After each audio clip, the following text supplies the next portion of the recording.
토데이즈 워드 9월 22일 월요일입니다. 오늘 우리에게 주시는 하나님의 말씀은 큐티인 본문 중에서 신약 성경 사도행전 8장 18절에서 21절까지의 말씀입니다. 사도행전 8장 18절에서 21절까지의 말씀 제가 봉독합니다. 시몬이 사도들의 안수로 성령 받는 것을 보고 돈을 들여 이르되 이 권능을 내게도 주어 누구든지 내가 안수하는 사람은 성령을 받게 하여 주소서 하니 베드로가 이르되 내가 하나님의 선물을 돈 주고 살 줄로 생각하였으니 내 은과 내가 함께 망할지어다. 하나님 앞에서 내 마음이 바르지 못하니 이 도에는 내가 관계도 없고 분깃될 것도 없느니라. 아멘.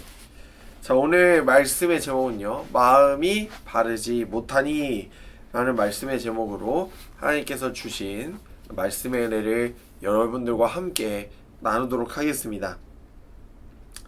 자, 우리가 사도행전 8장을 읽어보시면요, 하나님께서는 마음이 무너진 사마리아 땅 가운데 이 7 집사 중 한 명인 이 빌립을 보내셨습니다. 그리고 빌립이 복음을 전파하게 하셨죠.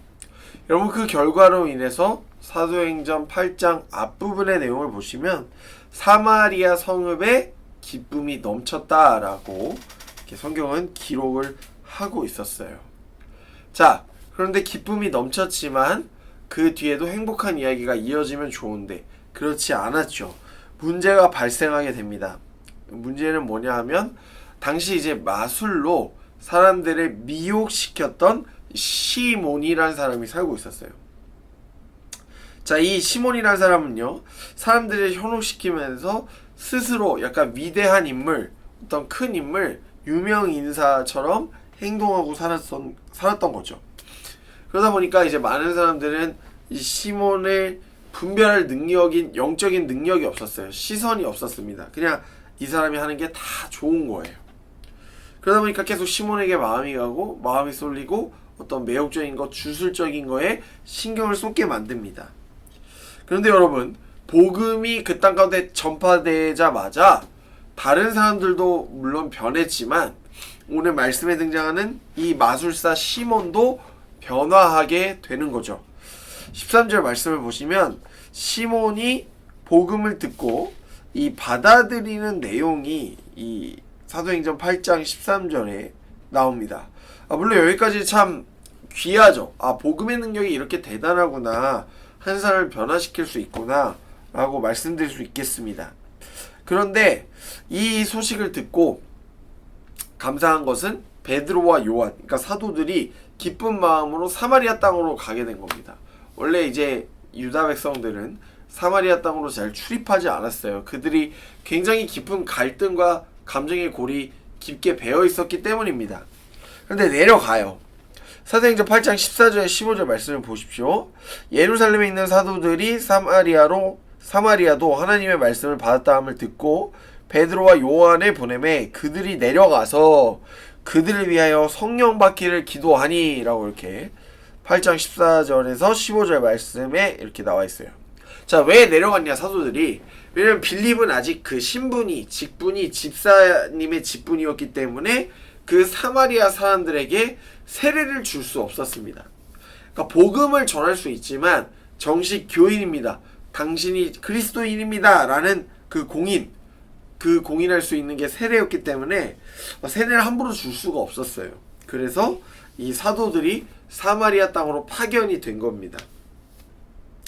자, 여러분, 방금도 말씀드렸는데요, 세례 받는 게 왜 중요하냐면요, 나는 이제 내 삶이 아니라 난 하나님 거예요, 그러니까 하나님의 자녀 그리스도인입니다 라는 것을 공식적으로 땅땅땅 발표하는 거기 때문이에요.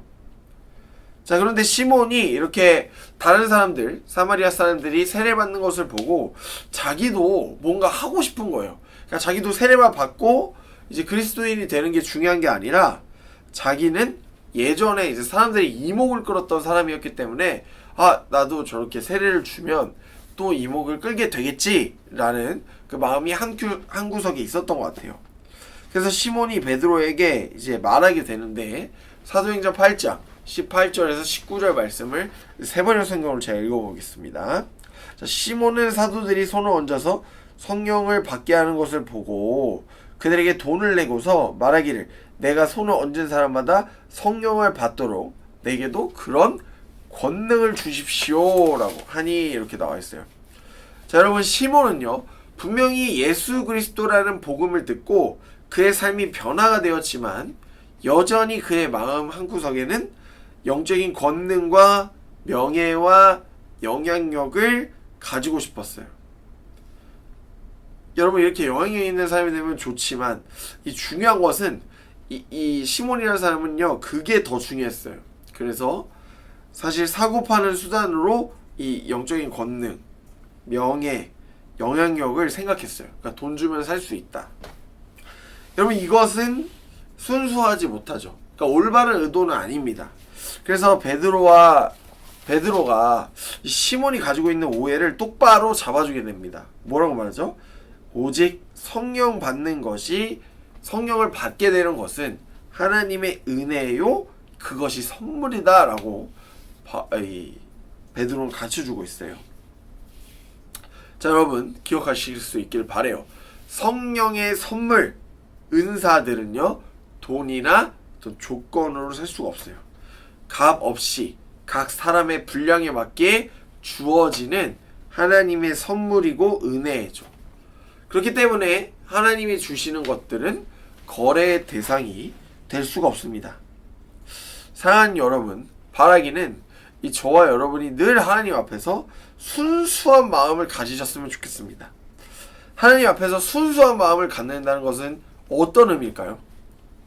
그것은 하나님을 있는 그대로 받아들인 것과 제가 이런 상황이 있지만 하나님을 신실하게 믿고 의지하겠습니다 라는 그 결단이 있는 거죠.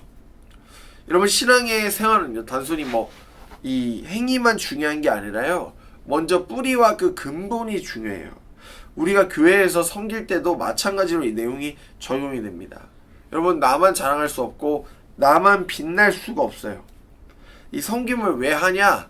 이게 중요한데요. 첫 번째로는 하나님께 영광을 올려드리기 위해, 하나님께 나를 살리신 하나님에 대한 감사의 반응이죠. 또한 나보다 남을 낮게 여기는 것에서 여러분 섬김은 출발이 됩니다. 내가 저 사람보다 더 위에 있다라고 생각한다면 섬김은 잘 되지 않습니다. 여러분, 중요한 것은요 본질로부터 나의 삶의 행동이 나온다는 것이 중요합니다. 자, 오늘 말씀 속의 베드로는 이 시몬이 불순한 의도를 가졌기 때문에 계속해서 말씀으로 그를 바로 잡아주려고 노력하고 있어요. 또 강력하게 말할 때도 있죠. 책망하면서. 자, 이렇게 하시는 이유가 뭘까? 그가 하나님 앞에서 진실된 모습으로 살아갈 수 있도록 베드로는 그의 길을 인도하고 있습니다. 22절 말씀. 그러므로 너는 이 약함을 회개하고 주께 기도하라. 혹 마음에 품은 것을 사하여 주리라. 오늘 말씀을 통해서 우리는 마술사 시몬과 같은 똑같은 신앙을 갖는 것이 아니라 좀 더 업그레이드된 신앙을 가져야 되고, 하나님의 말씀을 이 말씀이 정말 나를 관통할 수 있어 라는 그 믿음을 우리가 가져야 되죠. 하나님의 말씀을 재능고 계산하고 먼저 분석하려기보다는 이건 오늘 나에게 주신 하나님의 말씀이야 라는 순수한 마음이 우리에게 있어야 됩니다.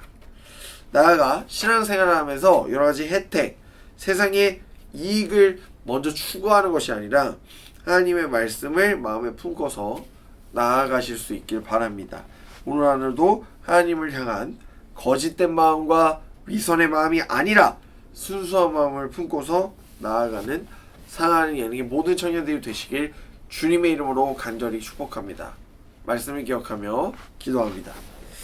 사랑의 하나님, 오늘 우리가 시몬처럼 하나님의 능력과 은혜를 단순히 수단처럼 생각하는 것이 아니라 하나님을 먼저 신실하고 진실하게 사랑하는, 순수하게 사랑하는 자녀들이 되게 하여 주옵소서. 언제나 나의 신앙을 정확히 하시며 주님, 지금보다 더 성숙한 하나님의 자녀가 될 수 있도록 하나님을 사랑하는 청년들 한 명 한 명을 인도하여 주옵소서. 오늘 하루도 주님 앞에서 정직하게 거짓 없이 살아갈 것을 선포하며 이 모든 말씀 우리를 사랑하시는 예수님의 이름으로 기도합니다. 아멘.